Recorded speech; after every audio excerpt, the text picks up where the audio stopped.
Hello विद्यार्थी मित्रांनो, आज आपल्याला या व्हिडिओच्या माध्यमातून पेज नंबर 100 वरती स्टेशन नंबर 15 आपल्याला या व्हिडिओच्या माध्यमातून पाहायचा आहे.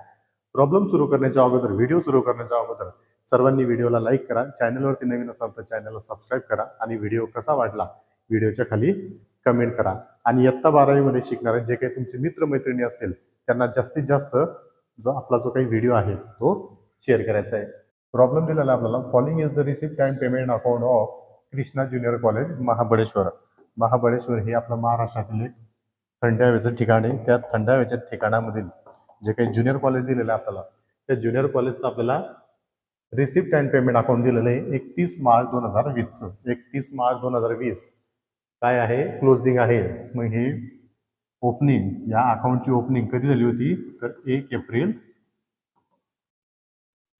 2019. म्हणजे करंट इयर काय झालं 2019-20. रिसिप्ट साईडला आपल्याला दिलेलं आहे to balance brought down, cash balance दिलेलं आहे. ज्या प्रॉब्लेम मध्ये आपल्याला 1 एप्रिल बॅलन्स शीट तयार करायचं असतं त्या ठिकाणी आपल्याला हे कॅशचं बॅलन्स जे असेल ते युजफुल ठरत असतं. ट्युशन फी दिलेली आहे 18-19 आणि 19-20. करंट इयर काय आहे 19-20. करंट इयर आहे 19-20. मग 18-19 काय झालं लास्ट इयर. लास्ट इयर म्हणजेच काय मागचं वर्ष. To fine collected interest on bank deposit, admission fees, donation for prize fund. या ठिकाणी डोनेशन आलेलं आहे, पण हे डोनेशन कुठं खर्च करायचं आहे, प्राईज फंड. म्हणजे जे काही या ज्युनियर कॉलेजचे जे काही स्पर्धा असतील किंवा गुणवंत विद्यार्थी असेल त्या गुणवंत विद्यार्थ्यांचे किंवा स्पर्धेमध्ये जे काही प्राईज द्यायचे त्याच्यासाठी हे डोनेशन काय करायचं आहे, खर्च करायचं आहे. डोनेशन कोणतं रिसिप्ट आहे, हे स्पेशल रिसिप्ट आहे. स्पेशल रिसिप्ट हे काय केलं जात असतं, ज्याच्यासाठी दिलेला असतो खर्च त्याच्यासाठीच तो खर्च करावा लागत असतो. म्हणजे हे डोनेशन कशासाठी आहे, प्राईज फंडसाठी आहे. याचा खर्च फक्त आणि फक्त प्राईज फंडसाठीच आपल्याला करावा लागणार आहे. त्याच्यानंतर गव्हर्नमेंट ग्रँट दिलेलं आहे. पेमेंट साईडला आपल्याला दिलेलं आहे bank overdraft, salary to teacher, salary to office staff, books purchase on 1/7/2019. 1 जुलै 2019 काय केलेले आहे, बुक्स परचेस केलेले आहे. म्हणजे जुने बुक्स असतील, अजून नवीन बुक्स या कॉलेजने परचेस केलेले. Printing and stationery, office rent, repairs, sport expenses, annual gathering expenses, furniture सुद्धा परचेस केलेलं आहे. बुक्स परचेस केलेले, फर्निचर पण परचेस केलेलं आहे. त्याच्यानंतर बाय बॅलन्स कॅरेट डाऊन, कॅशचं बॅलन्स दिलेलं आहे आणि बँकचं बॅलन्स दिलेलं आहे. पुढे आपल्याला काही ॲडिशनल इन्फॉर्मेशन दिलेली असतील. पहिली ॲडिशनल इन्फॉर्मेशन आपल्याला दिलेली आहे, for current year 2019-20 tuition fee are outstanding 10,000 रुपये. करंट इयरची ट्युशन फी काय आहे, आउटस्टँडिंग आहे. म्हणजे यायची बाकी आहे. करंट इयरचं आउटस्टँडिंग आपण काय करतो, ऍड करतो. करंट इयरचं ट्युशन फी 19-20 त्याला एक स्टार करायची आहे. त्याच्यानंतर दुसरी ॲडजस्टमेंट दिलेली आपल्याला, 50% admission fee should be capitalise. Capitalise म्हणजेच काय तर ॲडमिशन फी मधील जी काही 50% रक्कम आहे ती ॲडमिशन फी मधनं मायनस करायची आहे आणि कॅपिटलमध्ये ऍड करायची आहे. या प्रोसेसलाच काय म्हणतात, कॅपिटलाइज असं म्हणतात. ॲडमिशन फीला पण एक स्टार. रिसिप्ट साईडला दिलेली admission fee donation for prize फंडच्या वरती त्याला एक स्टार करायची आहे. Outstanding salary to teachers, outstanding salary द्यायची राहिलेली आहे. कोणाची, टीचरची. टीचरची सॅलरी टू टीचर्सला एक स्टार. पुढची adjustment, depreciate books at 10% and furniture 15%. ही जी काही ॲडजस्टमेंट आहे ही आपण नंतर स्टार करू आणि नंतर हिला सॉल्व्ह करू. का, कारण ही ॲडजस्टमेंट कोणती आहे, VIP ॲडजस्टमेंट आहे. VIP ॲडजस्टमेंट नंतर सॉल्व्ह करू. त्याच्यानंतर government Grant should be capitalise. ज्या पद्धतीने ॲडमिशन फी कॅपिटलाइज करायची त्याच पद्धतीने गव्हर्नमेंट ग्रँट सुद्धा कॅपिटलाइज आपल्याला करायचं आहे. 6 नंबरची ॲडिशनल इन्फॉर्मेशन आपल्याला दिलेली आहे, asset and liability on 1 April 2019.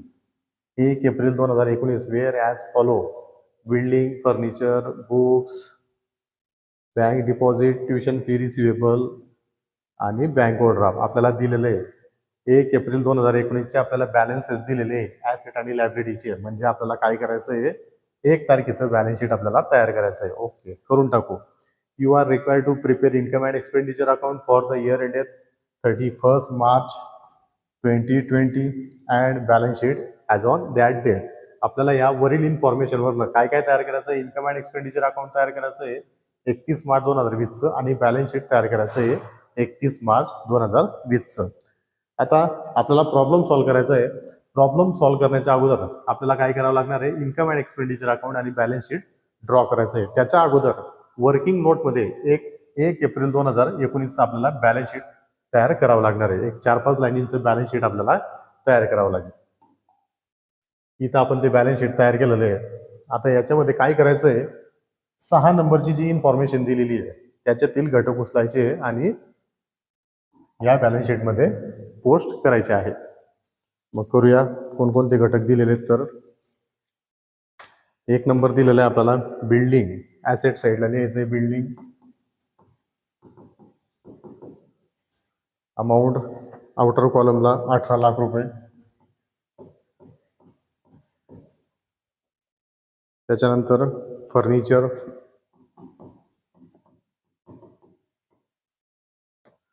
Amount.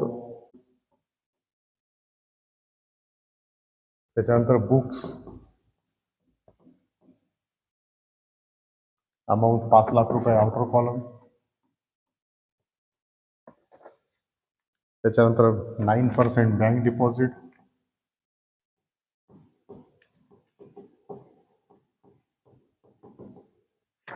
Amount कॉलमला लिहायचं आहे 3 लाख रुपये.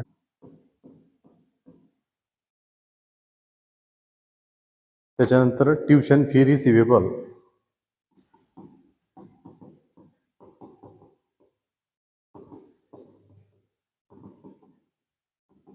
ट्युशन फी रिसिवेबल अमाऊंट कॉलमला लिहायचं आहे 7,000 रुपये. त्याच्यानंतर बँक ओव्हरड्राफ्ट लायबिलिटी साईडला.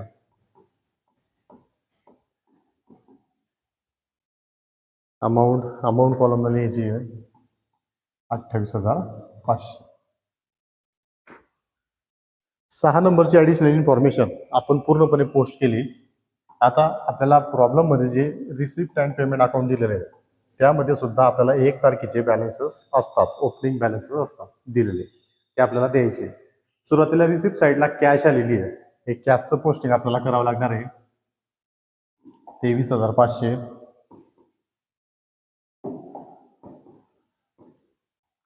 कॅश इन हँड त्याला म्हणायचं आपण. अमाऊंट कॉलमला 23,500. त्याच्यानंतर 18/19चं आपल्याला ट्युशन फी दिलेली 7,000. ती सुद्धा आपल्याला रेकॉर्ड करायची. ऑलरेडी आपण ती रेकॉर्ड केलेली आहे.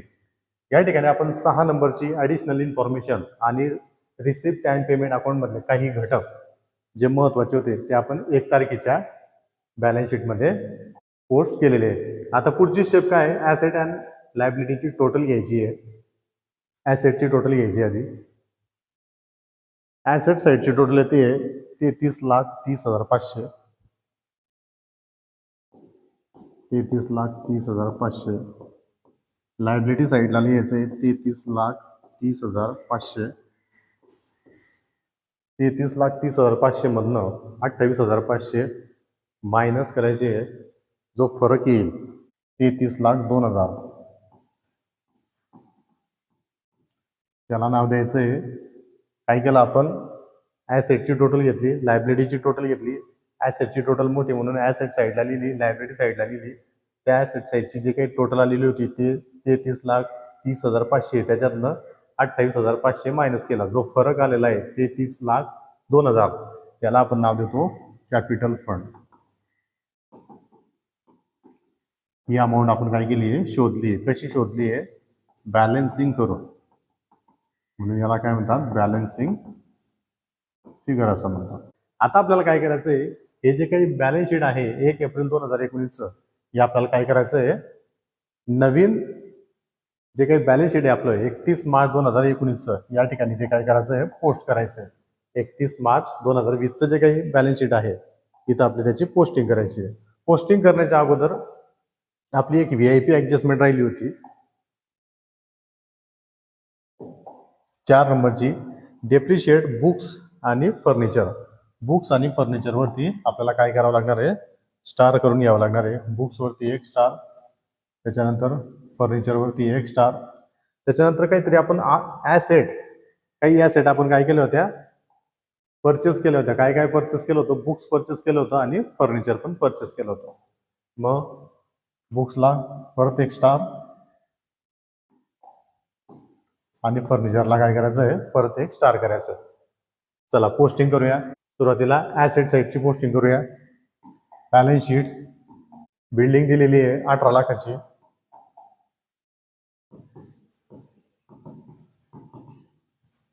बिल्डिंग अमाऊंट इनर कॉलमला घ्यायची का, नाही. Outer column, no adjustment, no outer column.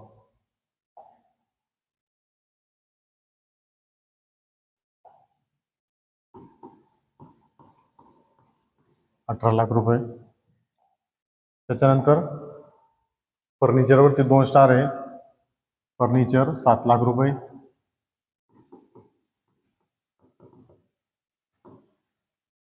Amount inner कॉलमला 2 स्टार आहे, म्हणजे 3 लाईन सोडून लिहावं लागणार आहे आपल्याला. 1 2 3 या ठिकाणी. पुढचा घटक books ₹5,00,000.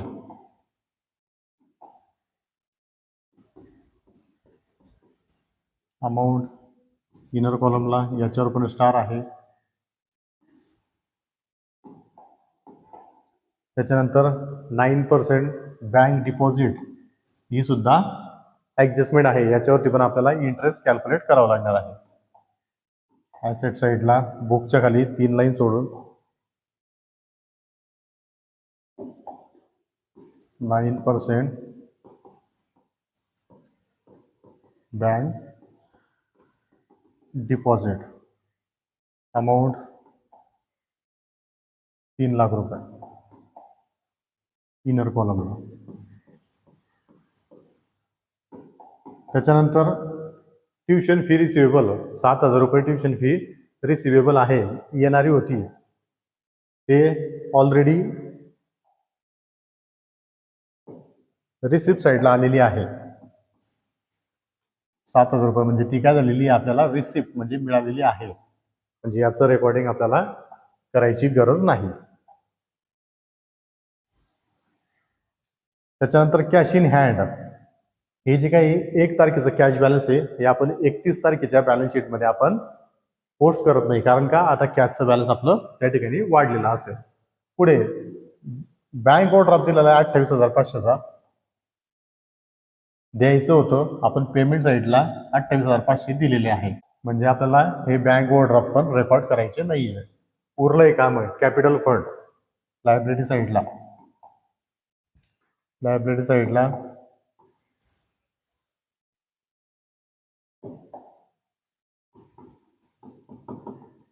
Capital fund amount inner कॉलमला ₹33,02,000. इथं आपलं हे जे काही बॅलन्स शीट होतं 1 एप्रिलचं, हे आपण त्याची पोस्टिंग आपण करून घेतली. आता यामध्ये आपले असे कोणतेही घटक नाही आहे की ते या ठिकाणून आपल्याला अमाऊंट घ्यायची आहे. आता आपल्याला पुढची स्टेप काय करायची आहे, पोस्टिंग करायची आहे. कोणतं पोस्टिंग करायची आता, तर हे जे रिसिप्ट अँड पेमेंट अकाउंट आहे, याची आता पोस्टिंग आपल्याला करायची आहे. रिसिप्टचे घटक इन्कमला टाकायचे आणि पेमेंटचे घटक जे आपल्याला ते एक्सपेंडिचर साईडला टाकायचे. तर चला सुरू करूया. रिसिप्ट अँड पेमेंट अकाउंटची डेबिट साईड, रिसिप्ट साईडला कॅशचं बॅलन्स दिलेलं येणार नाही, ट्युशन फी आपली येणार नाही, मी आत्ताच एक्सप्लेन केलं. त्याच्यानंतर 19-20ची ट्युशन फी इन्कम साईडला बाय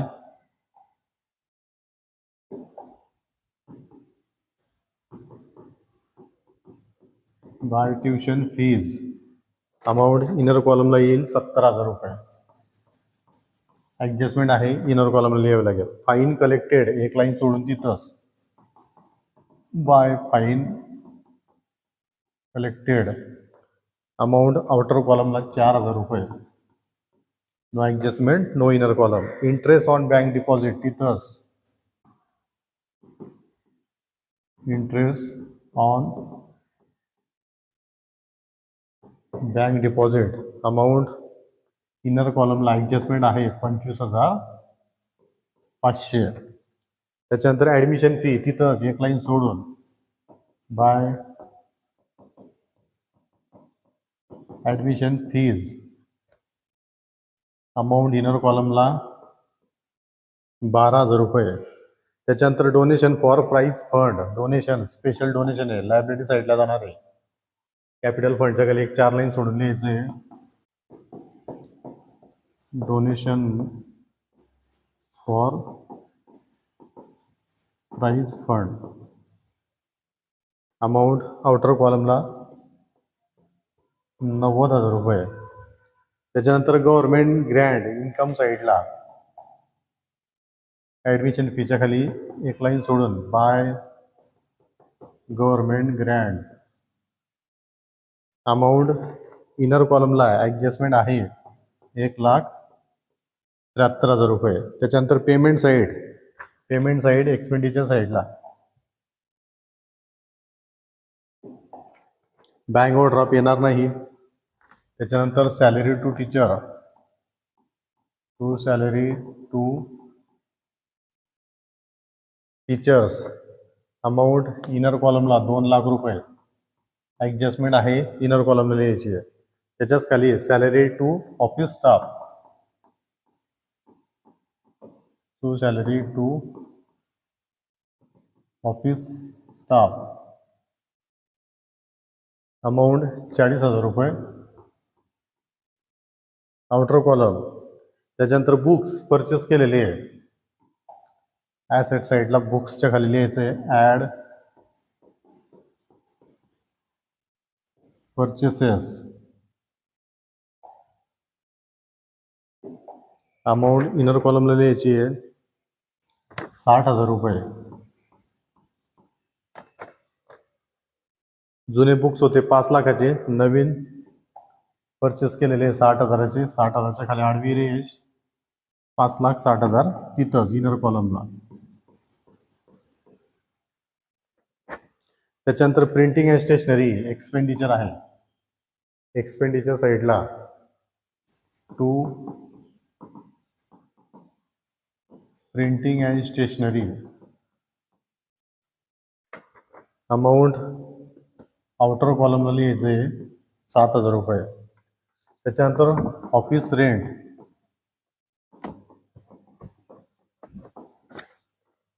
अमाऊंट आउटर कॉलमला लिहायची आहे 6,000 रुपये. त्याच्यानंतर रिपेअर्स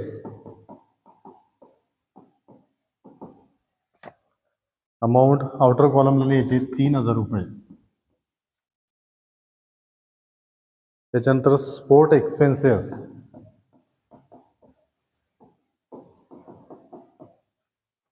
अमाऊंट 1,500 रुपये आउटर कॉलम. तिथंच annual gathering expenses to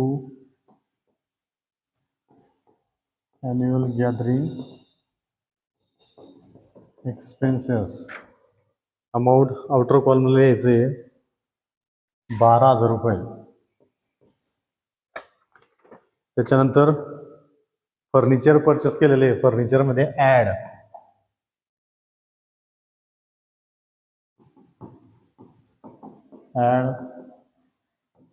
purchases 40,000 रुपये. 7 लाखाच्या खाली लिहायचे 40,000. 40,000च्या खाली आडवी रेष टोटल तिथंच इनर कॉलमला 7,40,000 रुपये. पुढे कॅश इन हँड आणि कॅश ॲट बँक ॲसेट आहे 9% बँक डिपॉझिटच्या खाली लिहायचं आहे cash in hand amount outer कॉलमला लिहायची आहे 200 रुपये आणि cash at bank amount outer कॉलमला लिहायची आहे 6,800 रुपये. इथं आपली पोस्टिंग संपलेली आहे. पुढची स्टेप आता आपल्याला ॲडजस्टमेंट सॉल्व करायची आहे.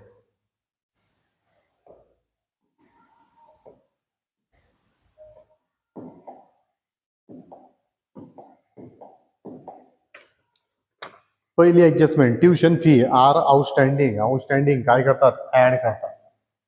ट्युशन फीच्या खाली लिहायचंय ऍड आउटस्टँडिंग 10,000च्या खाली आडवी रेष टोटल बाहेर 80,000 रुपये. Outstanding tuition fee outstanding income हे काय? याची सेकंड इफेक्ट कुठे येत असतो? ॲसेट साईडला. आउटस्टँडिंग ट्युशन फीज 10,000 रुपये आउटर कॉलम. ॲसेट साईडला याचं रेकॉर्डिंग केलं जात असतं. पुढची adjustment 50% admission fee should be capitalise. Admission fee income साईडला दिलेली ऍडमिशन फी त्याच्यातनं करायचं लेस 50% कॅपिटलाइज. 12,000चं 50% 6,000. 6,000च्या खाली आडवी रेष 12 - 6,000 अमाऊंट बाहेर 6,000 रुपये. हा झाला फर्स्ट इफेक्ट. याचं सेकंड इफेक्ट कॅपिटल फंडमध्ये ॲड 50% ॲडमिशन फीज 33,02,000च्या खाली 6,000. 6,000च्या खाली आडवी रेष अमाऊंट तिथंच इनर कॉलमला 33,08,000 रुपये. इथं आपली दुसरी ऍडजस्टमेंट संपलेली आहे. तिसरी adjustment outstanding salary to teachers. Expenditure साईडला ॲड आउटस्टँडिंग. आउटस्टँडिंग काय करतात? ॲड करतात. किती बाकी आहेत? 12,000 रुपये. 12,000 रुपये टीचर्सची सॅलरी द्यायची राहिलेली आहे. 2 लाखाच्या खाली लिहा 12,000. 2 लाख प्लस 12,000 अमाऊंट बाहेर 2,12,000. याचा सेकंड इफेक्ट आउटस्टँडिंग एक्सपेंडिचर द्यायचे बाकी आहे. लायबिलिटी साईडला डोनेशन फॉर प्राईज फंडच्या खाली द्यायचे outstanding salary to teachers amount outer कॉलमला लिहायचं आहे 12,000 रुपये. इथं आपली तिसरी ऍडजस्टमेंट संपलेली आहे. 4 नंबरची ऍडजस्टमेंट डेप्रिशिएट बुक्स ॲट 10%. बुक्सवरती आपल्याला काय करायचं आहे? डेप्रिशिएशन काढायचं आहे. वर्किंग नोट तयार करावं लागेल. Working note number 1 depreciation on books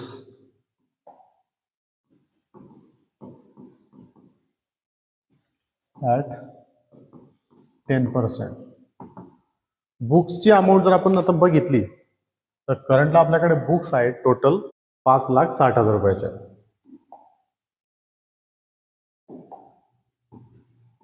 5,60,000. त्यापैकी ओल्ड बॅलन्स शीटची अमाऊंट किती होती?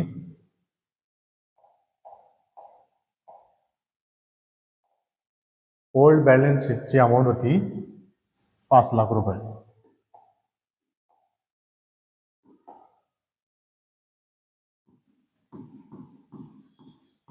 5 लाख रुपये इंटू 10% अपॉन 100. 0 कॅन्सल. अमाऊंट आलेली आहे 50,000 रुपये. आणि न्यू म्हणजे परचेस केलेले बुक्स किती आहेत? नवीन परचेस केलेले 60,000 रुपयाचे.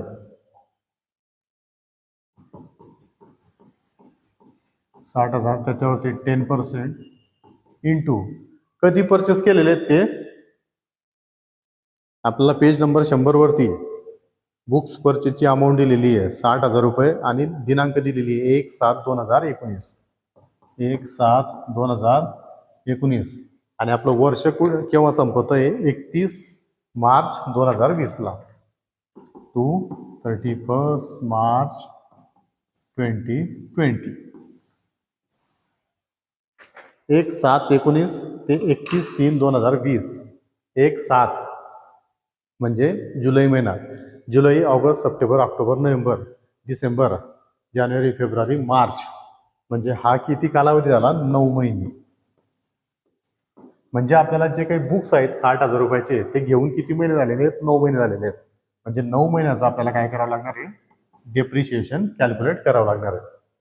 करूया कॅल्क्युलेट. 0 0 कॅन्सल, 3 1 3 3 3 9 3 चौक 12. अमाऊंट उरलेली आहे आता 6,000 गुणिला 3 भागिला 4, 4 1 4, 4 5 20, 1500 गुणिला 3, 15 1 15, 15 2 30, 15 3 45, 4,500. म्हणजे 60,000चे जे काही बुक्स आहेत नवीन घेतलेले त्याच्यावर ते डेप्रिशिएशन येतं आहे 4,500. आणि जुने जे बुक्स आहेत 5 लाखाचे त्याच्यावरती डेप्रिशिएशन येतं आहे 50,000. मग टोटल डेप्रिशिएशन किती झालं? Total depreciation on books 50,000 plus 4,500, total 54,500. Total 54,500 काय आलेलं आहे आपलं? बुक्सवरील डेप्रिशिएशन आलेलं आहे. डेप्रिशिएशन काय करतात? लेस करतात. लेस करायचे आहेत. याचा स्क्रीनशॉट घ्यायचा असेल तर घ्या, नाहीतर लिहायचं असेल तर लिहून घ्या. बुकच्या खाली लिहायचं लेस डेप्रिशिएशन ॲट 10%. अमाऊंट लिहायची आहे 54,500. 54,500च्या खाली आडवी लिहायची. 5,60,000 मायनस 54,500. अमाऊंट बाहेर 5,05,500. 5,05,500. डेप्रिशिएशनमुळे ॲसेटची किंमत काय झाली? कमी झाली. ॲसेटची किंमत कमी झाली, नुकसान झालं. एक्सपेंडिचर साईडला लिहायचंय. काय लिहिणार? मी सांगेल त्या पद्धतीने लिहायचंय. To depreciation on books amount inner कॉलमला लिहायची आहे 54,500 रुपये. पुढे दुसरी ॲडजस्टमेंट, दुसरी नाही तीच ॲडजस्टमेंट 4 नंबरची. दुसरा घटक आपल्याला दिलेला आहे फर्निचर. फर्निचरवर पण आपल्याला डेप्रिशिएशन कॅल्क्युलेट करायचं आहे. सेम याच पद्धतीने 2 नंबरची working note. Depreciation on furniture at 15%. फर्निचरची टोटल अमाऊंट किती आहे बॅलन्स शीटला? फर्निचरची टोटल अमाऊंट आहे 7,40,000. 7,40,000. याच्यात पण 2 प्रकार येतील. पहिला प्रकार ओल्ड बॅलन्स शीट मधील अमाऊंट आणि नंतर परचेसची अमाऊंट. ओल्ड बॅलन्स शीट मध्ये किती होती? 7 लाख रुपये.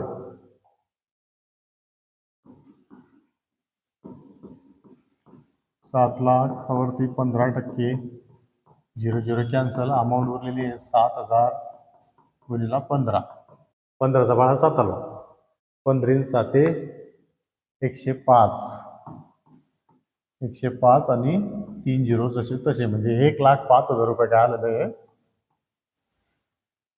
या 7 लाखावरती 15%ने 1,05,000 रुपयाचं डेप्रिशिएशन आलेलं आहे. जुनं फर्निचर आपण कॅल्क्युलेट केलं. आता नवीन परचेस केलेलं 7 लाखाचं जुनं होतं. नवीन परचेस किती केलं होतं? 40,000 रुपयाचं. 40,000 वरती 15% इंटू कधी परचेस केलं होतं? पेमेंट साईडला आपल्याला दिनांक दिलेली आहे. कधी केलं होतं? 1/1/2020 टू 31/3/2020. कालावधी किती आहे? 3 महिने. म्हणजे 40,000 रुपयाचं फर्निचर घेऊन किती महिने झालेले आहेत? 3 महिने झालेले आहेत. फक्त 3 महिन्याचं आपल्याला काय करावं लागणार आहे? कॅल्क्युलेशन करावं लागणार आहे. 2 0 कॅन्सल झाले. 3 1 3 3 चौक 12, 4 1 4, 4 1 4. म्हणजे अमाऊंट उरलेली आहे 100 गुणिला 15, 1,500. 7 लाखावरती 1,05,000, तर 40,000वरती 1,500 रुपये. म्हणजे टोटल डेप्रिशिएशन किती आलं? Total depreciation on furniture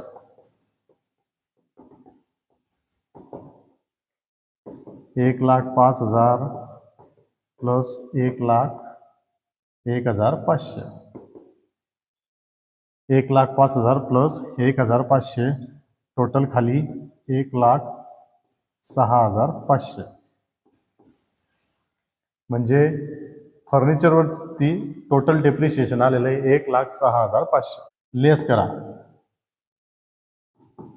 less depreciation at 15%.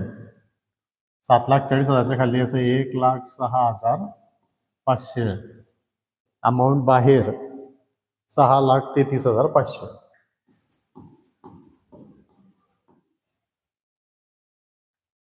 $6,33,500. फर्निचरची amount कमी झालेली आहे, नुकसान झालेलं आहे. नुकसान झालं एक्सपेंडिचर साईडला. एक्सपेंडिचर साईडला बुकच्या खाली यायचं फर्निचर.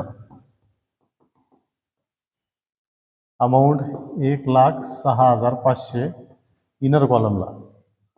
1,06,500च्या खाली आडवी रेष 54,500 प्लस 1,06,500. अमाऊंट बाहेर 1,61,000. 1,61,000. इथं आपली 4 नंबरची ॲडजस्टमेंट आपण सॉल्व्ह करून झालेली आहे. 5 नंबरची adjustment 50% government Grant should be capitalise. Government Grant इथंच दिलेली आपल्याला इन्कम साईडला.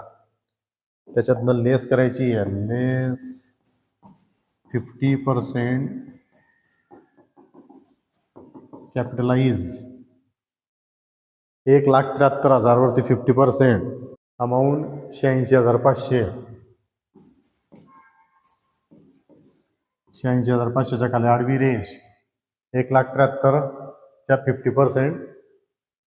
86,500 मायनस केली, अमाऊंट बाहेर येणार 86,500. याचा सेकंड इफेक्ट लायबिलिटी साईडला कॅपिटल फंडमध्ये ॲड करायचे. हे add 50% government grant amount 86,500. 33,08,000 plus 86,500. 86,500च्या खाली आडवी रेष बेरीज तिथंच इनर कॉलमला 33,94,500.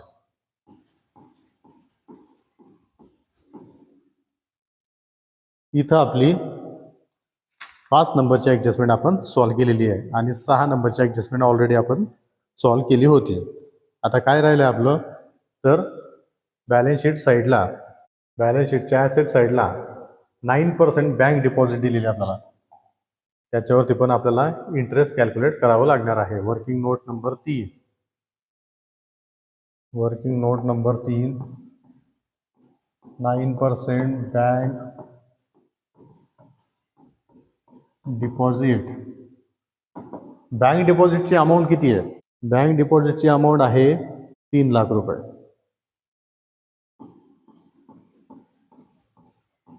इंटू बँक डिपॉझिट आपण बँकेमध्ये एक्स्ट्राचे जे 3 लाख रुपये होते ते आपण बँकेमध्ये ठेवले. बँक त्याच्याबद्दल आपल्याला काय देणार आहे? व्याज देणार आहे.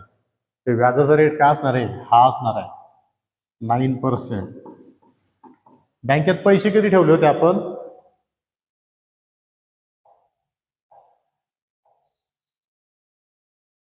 1 एप्रिल 2019. 1 एप्रिल 2019ला 9% बँक डिपॉझिट. 1 एप्रिल म्हणजेच काय आहे? वर्षभर.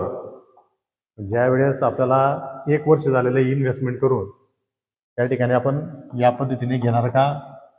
घेतलं तरी काही फरक नाही आणि घेतलंय तर चला 1 म्हणजे 12/12 केले काय आणि नाही केले काय त्याचा काही फरक पडत नाही.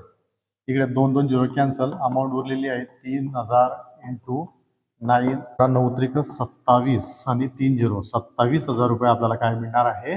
व्याज मिळणार आहे. ॲड करायचं. Add outstanding interest.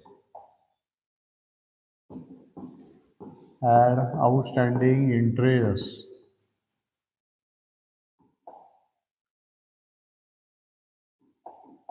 किती मिळणार आहेत 27,000 रुपये. 27,000 रुपये मिळणार आहेत. 3 लाखाच्या खाली लिहायचं आहे 27,000. 27,000च्या खाली आडवी रेष 3 लाख प्लस 27,000 अमाऊंट बाहेर 3,27,000. याचा सेकंड इफेक्ट इन्कम साईडला इंटरेस्ट ऑन बँक डिपॉझिट दिलेलं आहे आपण. त्या ठिकाणी ऑलरेडी आपल्याला 25,500 रुपये मिळालेले आहेत. आपल्याला किती पाहिजे?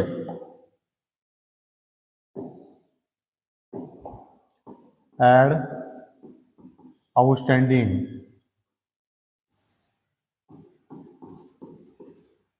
27,000. ऑलरेडी 31/3/2020 ला आपल्याला किती मिळालेले आहेत? इंटरेस्ट ऑन बँक डिपॉझिटचे 25,500 आणि शेवटचं कॅल्क्युलेशन किती आलेलं आपल्याला 27,000. म्हणजे 27,000 मधनं ऑलरेडी आपल्याला इन्कम झालेलं आहे 25,500. 27,000 मायनस 25,500 अमाऊंट उरलेली आहे. किती उरलेली आहे? 1,500 रुपये. 1,500 तेवढीच आपल्याला इनर कॉलमला या ठिकाणी लिहायची आहे. इथं आपला प्रॉब्लेम संपलेला आहे. शेवटची स्टेप आपल्याला काय करायचं? Income and expenditure account single double line मध्ये क्लोज करून घ्यायचंय.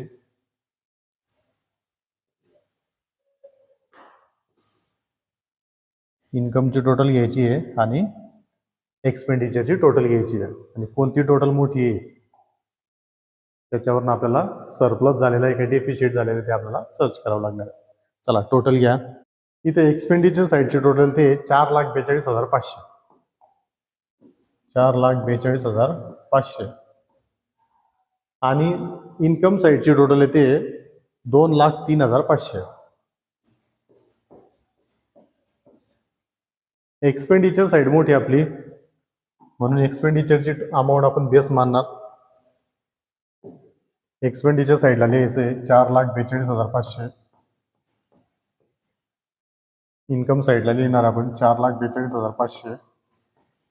4,42,500 मायनस इन्कम साईडची टोटल 2,03,500. जो फरक येतोय इन्कम साईडला डेफिशिएट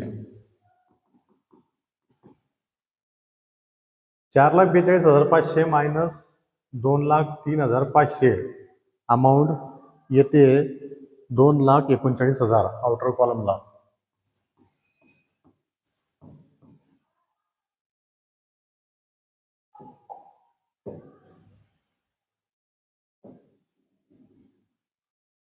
डेप्रिशिएट काय करतात? कॅपिटल फंड मधनं लेस करतात. लायब्ररी साईडला कॅपिटल फंड त्याच्या खाली असेल लेस डेप्रिशिएट 2,39,000 इनर कॉलमला 2,39,000 च्या खाली आडवी रेष 33,94,500 मायनस 2,39,000 अमाऊंट बाहेर 31,55,000.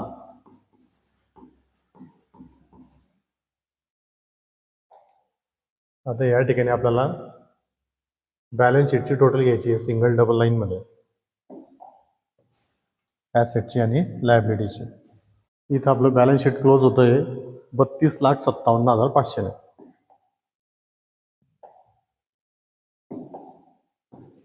32,57,500. 32,57,500.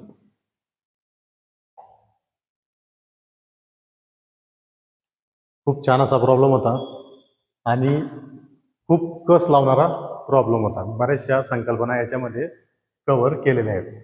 असा प्रॉब्लेम जर तुम्हाला परीक्षेमध्ये आला तर तुम्हाला एक्स्ट्रा त्याची प्रॅक्टिस ठेवावी लागणार आहे. या ठिकाणी थांबूया. व्हिडिओ आवडल्यास व्हिडिओला लाईक करा. चॅनलवरती नवीन असाल चॅनलला सबस्क्राईब करा आणि व्हिडिओ जास्तीत जास्त आपल्या मित्रमैत्रिणींपर्यंत शेअर करा. धन्यवाद.